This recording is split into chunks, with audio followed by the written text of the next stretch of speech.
e benvenuti in questo nuovo video. Oggi parleremo di un argomento che tocca ognuno di noi in vari momenti della nostra vita: la solitudine. Sì, lo so, può sembrare un argomento un po' pesante, ma fidati, è affascinante quando inizi a sviscerare la scienza che c'è dietro. Dunque, cos'è la solitudine? No, non è il titolo di una vecchia canzone triste, anche se è sicuramente stata la musa di molte canzoni nel corso degli anni. Parlando scientificamente, la solitudine non è semplicemente il fatto di essere fisicamente soli, ma piuttosto il sentimento sgradevole che deriva dal percepire un divario tra le relazioni sociali che desideriamo e quelle che effettivamente abbiamo. Quindi, anche se sei in una stanza piena di persone, potresti comunque sentirti solo. Ora, potrebbe sorprenderti, ma la solitudine ha effettivamente una funzione. Sì, avete sentito bene. Non è solo lì per farci sentire tristi. La solitudine può essere paragonata ad una sorta di sistema di allarme. Quando ci sentiamo soli, è il nostro cervello che ci dice: «Ehi, abbiamo bisogno di più interazione sociale». È un meccanismo di sopravvivenza evolutivo, proprio come la fame o la sete. Però c'è un rovescio della medaglia. Mentre una dose moderata di solitudine può essere un buon motivatore per cercare connessioni, troppa solitudine può avere effetti negativi sulla nostra salute mentale e fisica.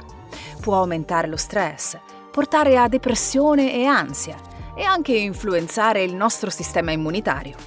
Quindi, come per tutto, è una questione di equilibrio. Ora, facciamo un salto in avanti, parlando di neuroscienza. Immagino che tu sia curioso di sapere cosa succede nel nostro cervello quando ci sentiamo soli, vero?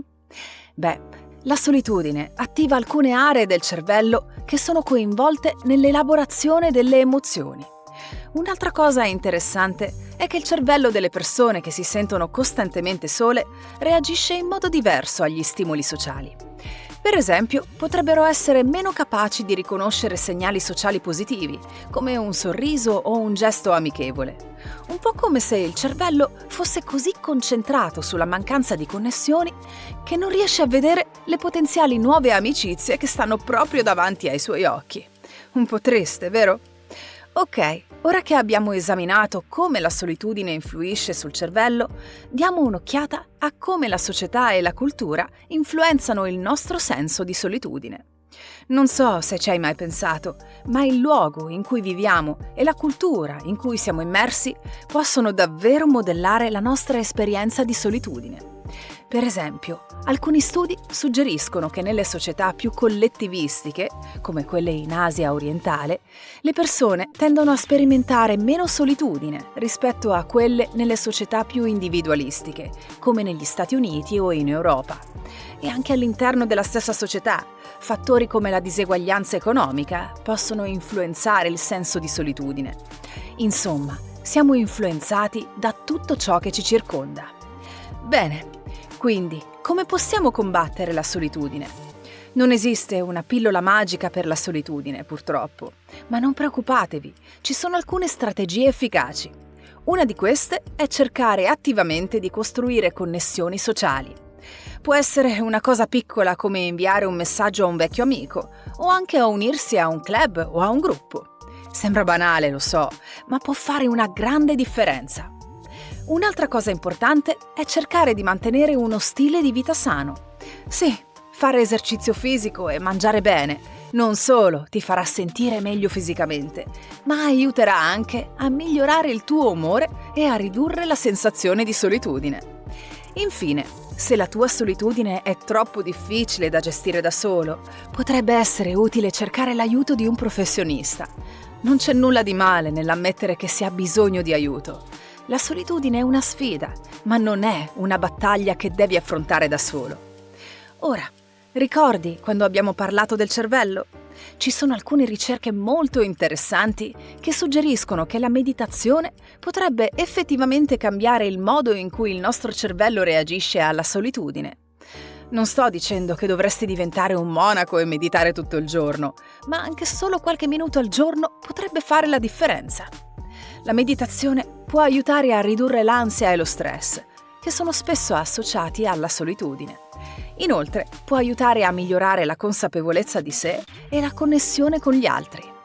Quindi, se stai cercando un modo per combattere la solitudine, provare la meditazione non è una cattiva idea.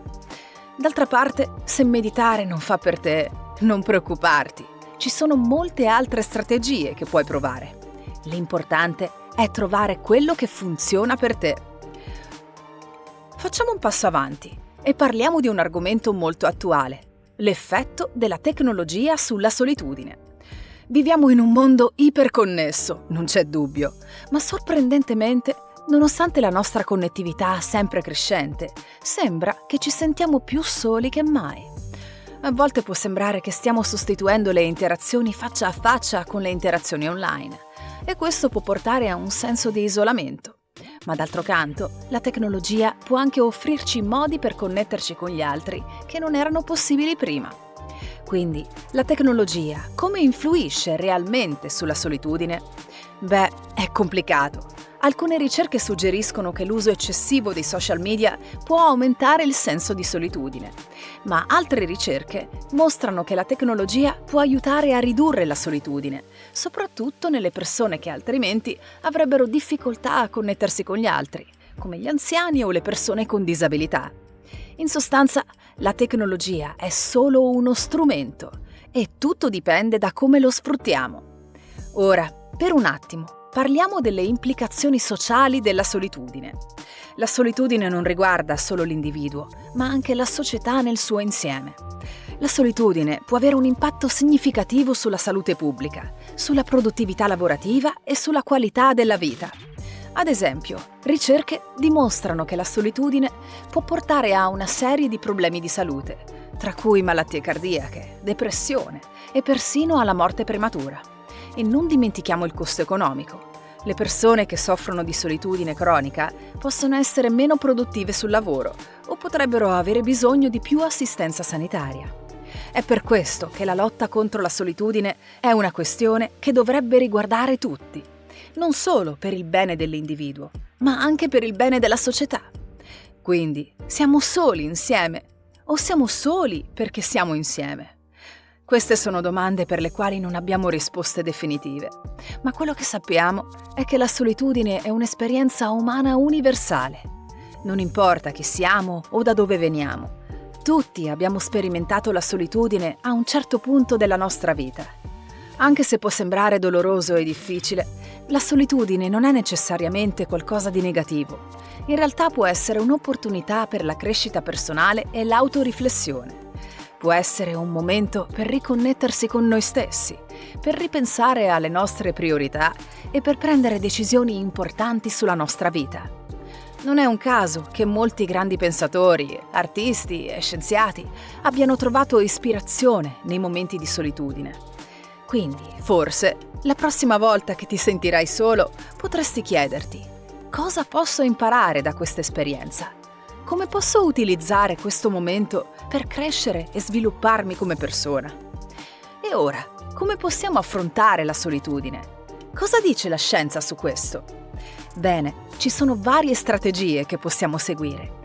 Per esempio, ci sono alcune evidenze scientifiche che suggeriscono che la meditazione e la mindfulness possano aiutare a gestire la solitudine. Ricorda, la solitudine è una sensazione e come tutte le sensazioni può essere gestita. La mindfulness, ad esempio, ci insegna a non giudicare le nostre emozioni, ma ad osservarle con curiosità e gentilezza. Questo può aiutare a ridurre l'ansia e il dolore associati alla solitudine. Un'altra strategia può essere il volontariato. Donare il proprio tempo per aiutare gli altri può ridurre i sentimenti di solitudine e migliorare il benessere generale. E naturalmente mantenere contatti sociali regolari e significativi è fondamentale. Ci sono tanti modi per restare in contatto con le persone che ci stanno a cuore. E ricorda, se la solitudine diventa troppo opprimente, non c'è nulla di sbagliato nel cercare aiuto. Parlarne con un professionista può essere un primo passo importante verso il sentirsi meglio. Per concludere, voglio solo sottolineare che abbiamo tutti attraversato momenti di solitudine. Sappiamo che può essere difficile e dolorosa, ma ricorda, è anche un'opportunità per la crescita e l'autoriflessione. La scienza ci dice che non siamo soli nella nostra solitudine. Quindi, se ti senti solo, sappi che non sei l'unico. Non aver paura di parlare dei tuoi sentimenti e di cercare aiuto se ne hai bisogno. La solitudine può essere un cammino, un percorso verso la conoscenza di sé e la connessione più profonda con gli altri.